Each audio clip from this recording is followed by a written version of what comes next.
మందపాలుడు అని ఒక రాజుగారు. ఆయన 1000 దేవతా సంవత్సరముల పాటు తపస్సు చేశాడు. చేసి అది కూడా బ్రహ్మచర్యంతో తపస్సు చేసి ఆయన తిన్నగా ఊర్ధ్వలోకాలకు వెళ్ళిపోయాడు. వెళ్ళిపోతే ఆయన్ని చూసి వెంటనే ద్వారాలు మూసేసేయండి అన్నాడు. లోపలికి రావడం కాదు, ద్వారం మూసి ద్వారం కనపడకుండా వెనక్కి పంపించండి అన్నాడు. ఆయన అన్నాడు, నేను 1000 దేవతా సంవత్సరములు తపస్సు చేశాను, నేను అసలు ఎందుకు రాకూడదు ఈ ఊర్ధ్వలోకాల్లోకి అన్నాడు. నువ్వు బ్రహ్మచర్యంతో ఉండిపోయి తపస్సు చేశావు. సన్యాసమన్నా తీసుకోవాలి, గృహస్థాశ్రమంలో కన్నా వెళ్ళాలి. బ్రహ్మచారిగానే మిగిలిపోయి చాలా చేసినా వాళ్ళకి ఊర్ధ్వలోకముల యొక్క ద్వారదర్శనం కూడా ఇవ్వు. నీకు పితృణం తీరలేదు, నువ్వు సంతానాన్ని కనాలి. పిచ్చి పిచ్చి వేషాలేసి ఏదో వేదాంతం వంటబట్టిందని పెళ్లి చేసుకోమనే వాళ్ళకి వాత. నన్నయ్య గారి భారతంలో ఈ ఘట్టం. నువ్వంటూ తరించాలంటే పితృణం తీరితేనే. బ్రహ్మచారిగా నువ్వు ఉండిపోతే జరత్కారోపాఖ్యానం విన్నారుగా, పైతరాల వాళ్ళని కూడా కిందకి దింపేస్తారు. కిందకి దింపేసి ఒంటి వేరుతో వెలవాడుతున్న గడ్డి దుబ్బుల చేత పట్టించి వేర్లు ఎలక రూపంలో యమధర్మరాజు గారు కొడికి కింద వారేస్తారు హీనలోకాల్లోకి. మీరు విన్నారు జరత్కారోపాఖ్యానంలో. 2, ఎవడు వివాహం చేసుకుని సంతానమును పొంది పితృదేవతల యొక్క రుణాన్ని తీర్చుకోలేదో అటువంటి వాడికి అసలు ఊర్ధ్వలోకముల దర్శనమివ్వరు. కాబట్టి నువ్వు ఎంత తపస్సు చేస్తే ఎవడకు కావాలి? నువ్వు బ్రహ్మచారిగా ఉండిపోయావు, పో వెనక్కి. ఆయన గబగబా వెనక్కి వచ్చి, నేను ఇప్పుడు సంతానాన్ని పొందితే తొందరగా వెళ్ళిపోవచ్చు. తొందరగా సంతానాన్ని పొందడం మాంసపిండానికి సాధ్యం అవుతుంది. అంటే పక్షికి తొందరగా సంతానాన్ని కంటుంది. పక్షి గుడ్డి పెట్టి పెరిగితే పిల్ల అయిపోతుంది. కాబట్టి నేను పక్షినైపోతే, ఒక ఆడపక్షితో సంభోగిస్తే నాకు సంతానం కలుగుతుంది. సంతానం కలిగితే ఊర్ధ్వలోక ప్రాప్తి. నాకు శక్తి ఉంది కాబట్టి పక్షినైపోతాను అని తాను ఒక లావుక పక్షిగా మారి ఒక ఆడలావుక పక్షి, జరిత దాని పేరు, ఆ జరిత అన్న పక్షితో కూడాడు. కూడితే ఆయనకి 9 కొడుకులు పుట్టారు. తండ్రి మహాబ్రహ్మజ్ఞాని కదండి. ఉపాధి ఏదైతే, ఉపాధితో సంబంధం ఉండదు మీకు. భక్తితో ఒక్కొక్కసారి ఏ వేదంబు పఠించలూత భుజగం వేశాస్త్రములు సూచే తానే విద్యాభ్యాసమునస్య కరి చించే మంత్రము హించే బోధా విద్భావ నిదానములు చదువులయ్యా కాదు మీ పాద సంక్షేమాసక్తియ కాక జంతుతతికిన్ శ్రీకాళహస్తీశ్వర అంటాడు ధూర్జటి. పాము, ఏనుగు, సాలెపురుగు ఇవి కాళహస్తీశ్వరుణ్ణి ఆరాధించి మోక్షాన్ని పొందలేదా? ఉపాధి ఏదైతే ఎవరికి కావాలి? మనుష్యుడిగా పుట్టావు, ఒక్క పూట సంధ్యావందనం చేయవు, ఒక్క యాగం చేయవు, యాగశాలకు ప్రదక్షిణం చేయవు, దేవాలయంలోకి రావు, ఒక్కసారి నామం చెప్పావు, ఎవరికి కావాలి మనుష్యోపాధి? అందుకొకటి శంకరాచార్యులు వారు శివానందలారి చేస్తే నరత్వం దేవత్వం నగవన మృగత్వం మశకత పశుత్వం కీటత్వం భవత విహగత్వాది జననం సదాత్పాదాబ్జ స్మరణ పరమానందలహరి విహారాసక్తం యద్ధూతయమిహ కింతేన వపుష. ఈ శరీరం ఇమ్మని నేను అడగను, కొండ చెయ్యి, ఇబ్బంది ఏమిటి? నగవన మృగత్వం, ఏది చేసినా నాకు పర్వాలేదు. సదాత్పాదాబ్జ స్మరణ పరమానందలహరి విహారాసక్తం, నీ పాదములను నిరంతరము స్మరించడము యందు గొప్ప ఆనందాన్ని పొందాలి. అంబుజోదర దివ్య పాదారవింద చింతనామృత పాన విశేష మత్త చిత్తమేదీతి ఇతర విషయంబు చెరనేర్చు వినుత గుణశీల మాటలు వేయునేలా అంటారు ప్రహ్లాదుడు. ఆ మందార మకరంద పానము చేత మచ్చెక్కిపోయిన హృదయానికి ఇతర విషయాలు ఎందుకయా తండ్రి, నాకు అక్కర్లేదన్నాడు. కాబట్టి ఉపాధితో సంబంధం ఉంది. కొండగా పుట్టింది భద్రాచలం, అయితేనే అవతారాన్ని విడిచిపెట్టేసినటువంటి రామచంద్రమూర్తిని మళ్లీ తీసుకొచ్చి కూర్చోబెట్టింది. ఆయన మరిచిపోయిన ఆయుధాలు ఎలా పట్టుకోవాలో కానీ తీసుకొచ్చి కూర్చోబెట్టింది. వామాంక స్థిత జానకీ పరిలసత్ కోదండ దండంకరే చక్రం చోద్భకరేడ బాహుయుగలే శంఖం శరం దక్షిణే బిభ్రాణం జలజాతపత్రనయనం భద్రాద్రిముద్రిస్థితం కేయూరాది విభూషితం రఘుపతిం సౌమిత్రియుక్తం భజే అని శంకర భగవత్పాదులు స్తోత్రం చేశారు ఆ రామచంద్రమూర్తిని చూసి. అంత గొప్పగా తీసుకొచ్చింది ఒక కొండ, అంత గొప్పగా మోక్షం పొందింది కాళహస్తి క్షేత్రంలో. నరజన్మ ఎత్తి మాత్రం ఎంతమంది ఈశ్వర పథంలో అడుగులు వేయగలుగుతున్నారు? మనుష్య శరీరం ఒక్కటి ఉన్నంత మాత్రం చేత తరించిపోడు. మనుష్య శరీరాన్ని ఉపయోగించుకున్నవాడు తరిస్తాడు. గుడి బయట నుంచి ఉంటేనే ఆ ఆవు గొప్పది ఉపాధి చేత, గుడి లోపలికి వస్తేనే.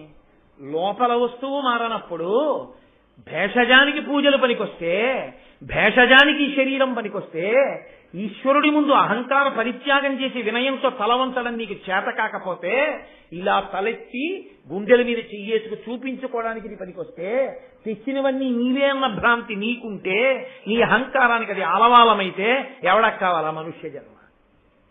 2 పువ్వులు తెస్తావు, నే తెచ్చానంటావు. ఏది చేసినా నే చేశాను. వాత పెట్టలా శంకరాచార్యుల వారు?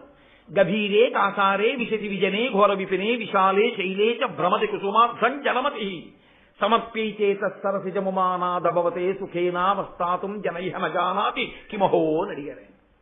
కాబట్టి ఆ వినయం, ఆ భక్తి ప్రధానం. ఉపాధితో ఏముంది? ఈ ఉపాధితో ఉండి భక్తి లేనప్పుడు ఇది ఉన్నా ఒకటే, ఊడిపోయినా ఒకటే. ఇందులో ఉండి భక్తితో ఉన్నావా, నీ పాదముల మీద పడి నమస్కరించవలసిందే. కాబట్టి ఆయన పక్షిగా ఉండి జరితతో కలిసి ఉన్నందుకు పుట్టినటువంటి 9 కొడుకులు బ్రహ్మజ్ఞానులు అయ్యారు. విత్తనం యొక్క ఫలితం అది. అందుకని బ్రహ్మజ్ఞానులు పుట్టారు. వాళ్ళు జరితారి, సారిసృక్క, స్తంభమిత్ర, ద్రోణ అని 9 బ్రహ్మజ్ఞానులు. ఈ ఖాండవనం కాలిపోతోంది. తండ్రి వెళ్ళిపోయాడు పిల్లలు పుట్టేగాని. వెళ్ళిపోయి లపిత అని తన మొదటి భార్య మనుష్యకాంత, ఆమెతో ఉన్నాడు అంతఃపురంలో. ఈ జరిత అంది ఏడుస్తూ, మీ తండ్రి సంతానాన్ని కన్నాడు, రక్షించవలసిన వాడు రక్షించకుండా వెళ్ళిపోయాడు. ఇప్పుడు నేను ఈ కోణల్ని ఏమి రక్షించుకోగలను? ఇదిగో ఇక్కడ ఒక చిన్న బిలం ఉంది, కన్నంలోకి వెళ్ళిపోతే అగ్ని ఏం చేయలేదు. కానీ మన ప్రారంభం ఏంటంటే మనం మాంసపిండాలం. మాంసపిండమైన కారణం చేత మనం దొరకగానే ఎలక కొరికేస్తుంది. కాబట్టి అందులోకి వెళ్ళి బయటికి వచ్చి బతుకుతామని నమ్మకం లేదు. ఇక్కడే ఉంటే అగ్నిహోత్రుడి యొక్క అనుగ్రహం అంటూ కలిగితే మనం బ్రతకచ్చు. ప్రమాదం ఏర్పడినప్పుడు ఖచ్చితంగా చచ్చిపోతామన్న దాంట్లో వేలు పెట్టకూడదు. ఏవో చచ్చిపోవచ్చు, చచ్చిపోకపోవచ్చు అన్న దాని మీదే నిలబడాలి. కాబట్టి చెట్టు మీదే ఉందాం. అగ్ని ఇక్కడ దాకా వచ్చేసి కాల్చేస్తే కాలిపోదాం. ఈ లోపల మనకి ఏమైనా అదృష్టం కలిసి వస్తే కలిసి వస్తుంది. బొరియలోకి వెళ్ళొద్దు. కాబట్టి నేను మీతో ఉంటానండి అంటే ఆ పక్షులు అన్నాయి, వద్దమ్మా నువ్వు కూడా వెళ్ళిపో, నువ్వు కూడా వెళ్ళిపో నాన్నగారిలాగే, మేము బతికి ఉంటే ఉంటాను నాస్తే లేదు. అమ్మా నువ్వంటూ ఉంటే మళ్ళీ నీకు బిడ్డలు పుడతారు. కానీ అమ్మా నువ్వు మరణించి మేముంటే అమ్మ మళ్ళీ రాదుగా మాకు, అందుకని వద్దమ్మా నువ్వు వెళ్ళిపో అన్నాయి. కానీ మందపాలుడు కృతఘ్నుడై వెళ్ళిపోలేదు బిడ్డల్ని కని. ఖాండవనాన్ని దహించడానికి మొట్టమొదటిసారి అగ్నిహోత్రుడు వెళుతున్నప్పుడే ఆయన గబగబా అగ్నిహోత్రుడి ముందుకెళ్లి వేదాంతర్గతమైనటువంటి అగ్ని సూక్తంతో ఆయన్ని ప్రార్థన చేశాడు. మీకు ఇదొక చాలా గొప్ప విషయం అండి శాస్త్రంలో. మీరు ఒక దేవతామూర్తిని ఎలా ప్రార్థన చెయ్యాలో, ఎలా పొగడాలో మనకి రాదని ఋషులు ఏం చేశారంటే సూక్తములను ఇచ్చారు. సూక్తము అన్న మాటకు అర్థం ఏంటంటే సూక్తము, బాగుగా చెప్పబడినది. ఎంత బాగుగా, నువ్వు అంత బాగా చెప్పలేవు. కాబట్టి దుర్గాదేవి అనుగ్రహం నువ్వు పొందాలి. నీకేమైనా వస్తే ఓం జాతవేదసే సునవామ సోమన్ అని చక్కగా దుర్గా సూక్తం చదువు. నీకు రాదు, ఎవరైనా బాగా చదవగలిగిన వాళ్ళు కనబడి చదువుతుంటే భక్తితో కూర్చుని విను, చాలు నీకు ఆ ఫలితం వచ్చేస్తుంది. సూక్తమునందు పూజ కూడా అక్కర్లేదు, సూక్త పఠనం చేస్తే చాలండి. దుర్గా సూక్తం చదివారనుకోండి ప్రమాదం తప్పిపోతుంది తెలుసా అండి, అంత శక్తివంతం దుర్గా సూక్తం. అందుకే అన్ని సూక్తముతో దేవత పేరు పెడతారు. నీలా సూక్తం, భూసూక్తం, పురుష సూక్తం, శ్రీ సూక్తం, మంజు సూక్తం, అన్ని సూక్తములే. అంటే దాని గురించి బాగుగా చెప్పబడినది. ఇది తెలుసున్నవాడు మందపాలుడు. కాబట్టి ఆయన విడిపోతున్నాడు ఖాండభవనం మీదకి అగ్నిహోత్రుడు. ఆయన పక్కన నిలబడి అగ్ని సూక్తములతో ప్రార్థన చేశాడు. వేదాంతర్గతమైన అగ్ని సూక్తాన్ని చదివాడు. మీకు రెండో మాట వచ్చింది అగ్ని సూక్తం అప్పుడే ఆదిపర్వంలో. ఒక మారు చదివారు ఒకరు. ఎవరు చదివారు? వశిష్ఠ మహర్షి తన శిష్యుడికి సూర్యభగవానుడి యొక్క కూతురైన తపతిని తీసుకొచ్చి వివాహం చేయడం కోసమని నిమిషానికి 365 మాడలు వెళ్ళిపోయేటటువంటి సూర్యరథంతో కలిసి వెడుతూ సూర్య సూక్తం చదివాడు. చదివితే దానికి ప్రసన్నుడైన సూర్యనారాయణమూర్తి తన కుమార్తెని వశిష్ఠ మహర్షి యొక్క శిష్యుడికి ఇచ్చి పెళ్లి చేశాడు. ఆ తాపత్యులు పాండవులయ్యారు అని నేను 2-3 రోజుల క్రితమే మీకు చెప్పాను. కాబట్టి సూర్య సూక్తములు ఆయన చదివాడు, అగ్ని సూక్తములను మందపాలుడు చదివాడు. అగ్ని సూక్తంతో చదివితే, సూక్తము అంటే ఆ చదవడం కూడా అంత అందంగా ఉండాలి. ఏదో గడబిడ గడబిడ గడబిడ గడబిడ చదివితే దానికి ఇంకా భక్తి ఏమిటి, బూడిదే. ఏది ఎలా చదవాలో అలా చదివితేనే దాని అందం అంతే. వాళ్ళు ఉదయం చూడండి, ఆ కలశపాత్రలన్నింటికీ దారాలు చుడుతూ చక్కగా క్రమంతో ఆ రుద్రాధ్యాయాన్ని, నమక చమకాల్ని చదివారు. ఎంత ఆనందం వేసిందో నిజంగా నాకు అక్కడ కూర్చుని వింటుంటే. ఆ హిరణ్య బాహవే శీలాన్ ఏ దిశాన్ జపతయే నమో నమో వాటిని ఆ క్రమంలో చెప్తుంటే అంతమంది అలా కూర్చుని ఏకకంఠంతో చక్కగా ఒకళ్ళనొకళ్ళు చూసుకుంటూ మురిసిపోతూ కలశలకి దారాలు చుట్టుకుంటూ ఆ సూక్తాలు చదువుతుంటే చాలురా జన్మకిది, ఇలా 5 ఏళ్లకొక్కసారి వింటే చాలురా అనిపించింది నాకు. అయ్యప్ప స్వామి ఎంత సంతోషపడిపోయి ఉంటారో నిజంగా ఇవాళ. అది మంత్రం చదవడం అంటే అందంగా చదవాలి, అంతేగాని గడబిడ గడబిడ గడబిడ గడబిడ గడబిడ. అసలు ఆవాహయామి అనేటప్పటికీ వాడు నీరాజనం సమర్పయామి దగ్గర ఉంటాడు. ఉపచారం ఎప్పుడు చేస్తావు? అసలు ఉపచారం ఏది? అది కాదు పూజ అంటే, అది కాదు సూక్తం చదవడం అంటే. సూక్తము చదువుతుంటే పక్షులాగాలి, అలా ఉండాలి సూక్తం చదివితే. అది సూక్తము ఋషులు ఇచ్చారు, దాన్ని ఇంటికి ఎలా చదువుతాం? మాని చదవం, చదివితే సరిగ్గా చదువు అంతే. కాబట్టి అంత బాగా ఆయన అగ్ని సూక్తాన్ని చదివితే వెళ్ళిపోతున్న అగ్నిహోత్రుడు ఆగన్నాడు, నీకేం కావాలన్నాడు. అది దేవతలు ఎంత ప్రీతి చెందుతారో చూడండి సూక్తం వింటే. ఇప్పుడు చదువుతారు వేదం అయిపోయాక. చదివితే ఆయన అన్నాడు, నా బిడ్డలు ఖాండవవనంలో ఉన్నారు, భార్య జరిత 4 కుమారులు, వాళ్ళ 5గురిని నువ్వు చంపకే అన్నాడు. తప్పకుండా నీకు మాటిస్తున్నాను చంపను అన్నాడు. అగ్ని వ్యాపించేటప్పుడు ఈ 5గురిని ఎలా వదులుతాడండి? అప్పటి వరకు చావలేదు వాళ్ళు. ఇంకా వీళ్ళమ్మ అంది, మీ తండ్రి జ్ఞాపకం ఉండి రక్షణ అడిగాడో అడగలేదో వెళ్ళిపోయాడు, అయ్యో బిడ్డలు మీరు కాలిపోతారే, ఆడదాన్ని ఏం రక్షించుకోనంది. అక్కడ లపితతో ఆయన అన్నాడు, మందపాలుడు నేను అగ్నిహోత్రుడిని వరం అడిగాను సూక్తం చదివి, అగ్నిహోత్రుడికి గుర్తుందో కాల్చేస్తాడో అన్నాడు. లపితంది, నువ్వొకసారి సూక్తం చదివి అగ్నిహోత్రుడు మాటిచ్చాక కాలుస్తాడని ఎందుకు అనుకుంటున్నావు? ఇది మీరు గుర్తుపట్టాలి. ఇదే మహానుభావుడు భాగవతాన్ని ఆంధ్రీకరిస్తూ ఋషితుల్యుడు కాబట్టి పోతన గారు అంటారు, ఎగసి దౌలవాని దహించు భంగి పొంత మాకులవాని విడిచిపెట్టి, ఎగసి దౌలవాని దహించు భంగి కర్మవశమున భవమృతి కారణములు అన్నాడు మహానుభావుడు పోతన గారంటే.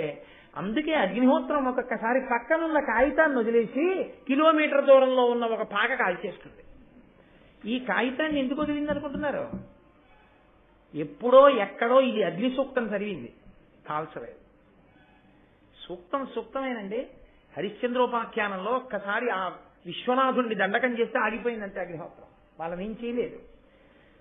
నమ్మకం మనకు ఉండాలి. ఇలా అవుతుందా అండి అన్నారు అనుకోండి, కలండనుడు వాడు కలడో లేడు అంటే వచ్చేవాడు కూడా అయిపోతాడు. సంశయాత్మ వినశ్యతి. నీకు నమ్మకం ఉందా? ఫలించి తీరుతుంది. నీ విశ్వాసమే ఈశ్వరుడు. కాబట్టి ఇప్పుడు ఆ తల్లి పక్షి పైకి ఎగిరింది.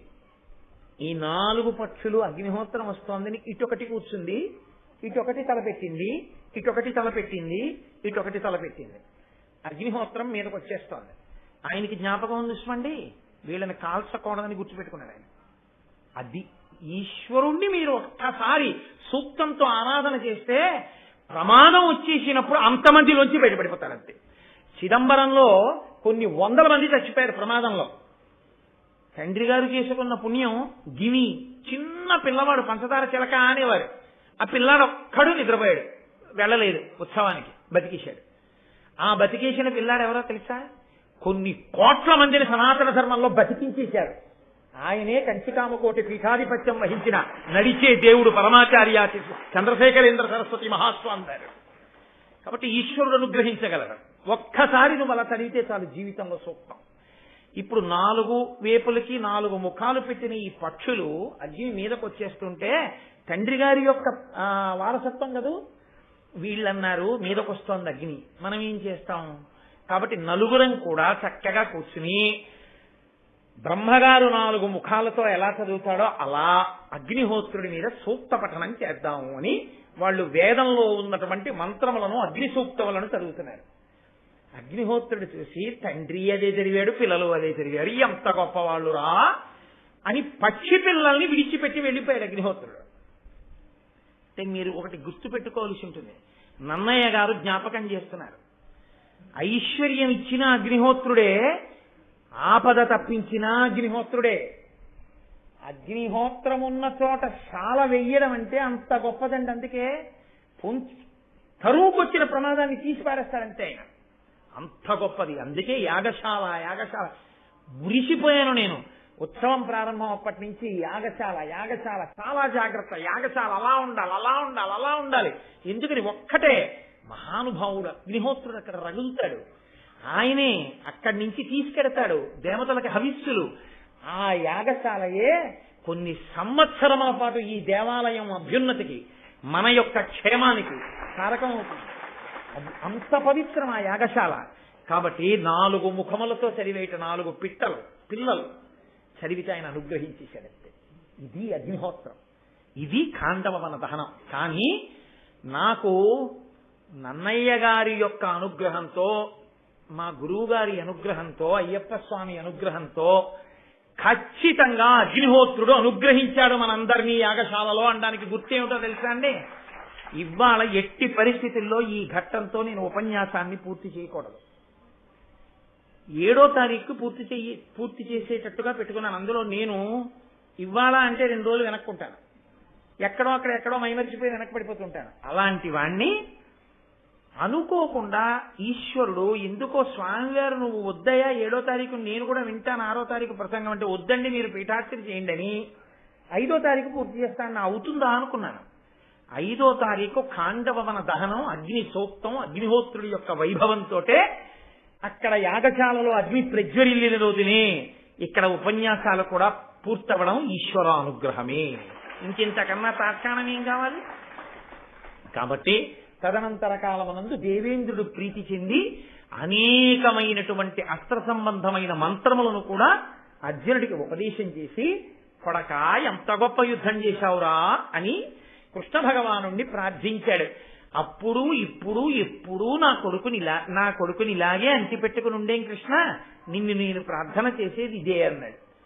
మనకి కూడా ఎప్పుడు ఈశ్వరుడు మనని అంటిపెట్టుకుని ఉండేటట్టుగా మహాభారతం విన్నందుకు, ఆదిపర్వం చెప్పుకున్నందుకు పరమేశ్వరుడు ప్రీతి చెంది ఆయన చల్లటి చూపు మనని చూస్తే అంతకన్నా మనకి ఏమీ అక్కర్లా. ఎందుకో తెలుసా అండి?